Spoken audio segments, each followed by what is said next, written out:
దేవుని ప్రియబిడ్డలారా, దేనిని గురించి నువ్వు చింతించాకు. నీ కుమారుడు కానీ, కుమార్తె కానీ, కోడలు కానీ, బంధువులు కానీ, స్నేహితులు కానీ, ఆస్తి కానీ, ఐశ్వర్యం కానీ, పరపతి కానీ, పరపుడు కానీ, పదవి కానీ, దేనిని గురించి కూడా నువ్వు ఆలోచన చేయొద్దు. నువ్వు ప్రభువుని మాత్రమే ఆలోచన చేయాలి. పరలోకాన్ని గురించే నువ్వు ఆలోచన చేయాలి.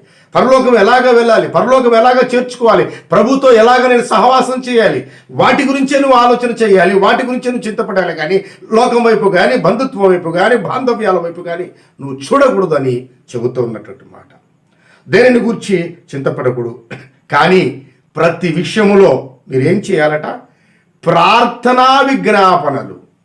ప్రార్థన అంటే దేవునితో మాట్లాడడం అని నేను ఇదివరకే చెప్పా. విజ్ఞాపన తెలియచేయటం, ప్రార్థనా విజ్ఞాపన నువ్వు చేయాలి.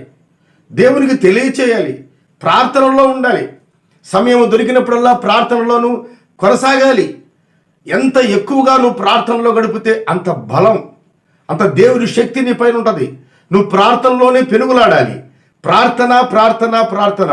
ఓ క్రైస్తవుడా, క్రైస్తవురాలా, ప్రార్థన రోజుకు ఎన్నిసార్లు చేస్తున్నావు? ప్రార్థనలో ఎలా గడుపుతున్నావు? ఆలోచన చేయి.